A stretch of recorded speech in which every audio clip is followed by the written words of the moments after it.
So, ladies and gentlemen, this is my top 10 pound for pound boxers I think has been deserving to be part of this. From number 10, we got Shakur Stevenson, Jesse Rodriguez at number 9, David Benavidez, 8, Beterbiev, 7, Crawford's at 6, considering because I think he should take on a much bigger fighter in the future if he wants to rank higher.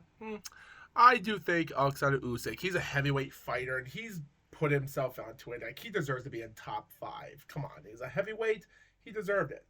Canelo Alvarez, well, I kept him at number 4, but yet again, I am thinking he might retire in 2005, but I mean, in 2025, almost like ending the torch of how Mike Tyson's 2005 came to an end from his 20-year career of 1985 to 2005.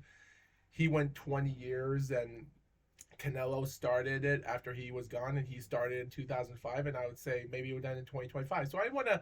That's why I kept him up there, because maybe he's gonna end his career with a bang with one more fight next year. Who knows? Who knows? Junto Nakatani, number 3. I do, guys. Even though I am questioned with Junto Nakatani's boxing strats and his resume fighters, like his Alexander Santiago fight he did last February was, it was a title fight and it was a win. He deserved it. It wasn't vacated. And his other fight after that, first round knockout, sheesh. And then Tasana Salapat, thank God he beat him a lot more better than Takuma Inoue did, Naoya's brother. Sheesh. But yet again, I would say to myself, maybe because Junto is a little bit younger than Naoya Inoue, if I was him, I would just keep fighting for more bantamweight titles. Maybe fight against some of your Japanese opponents because they're all bantamweight champions at this moment. Not Takuma in a way, because he lost against another different Japanese fighter. So, yeah, I would just say maybe it's probably for the best to just wait a couple years and maybe until 2026 get a fight with Naoya Inoue. He just has to take on better competition. I do see his dangerous skills and his knockouts.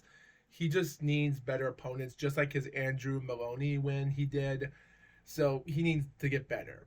Gervonta Davis, well, 30-0. I will say, if he could just win more titles instead of holding on to his WBA, well, we'll see what happens. Again, I think he deserves to be at a number 2 basis. I think he's more of a competitive killer than Terrence Crawford. And even though Artur Beterbiev, well, good luck, just like David Benavidez and such, because they're together in light heavyweight styles, and because Gervonta is the greatest lightweight. If I was him, I would put more belts into it. But he's, in my opinion, is a really dangerous fighter.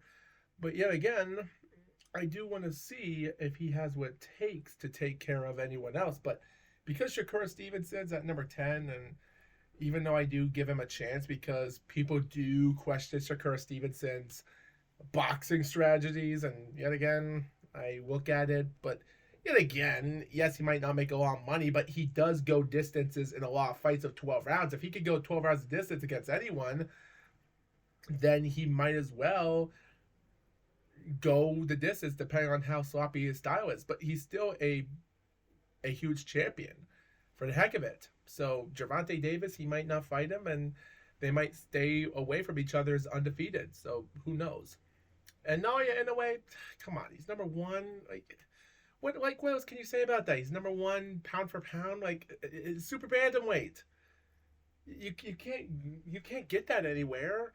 He's defended his titles this year, and his fights he's had this year, 2024, are that good. And his next fight in December against Sam Goodman, yeah, he is in the number 1 spot. So why not give him a chance? And I'm giving him a chance already.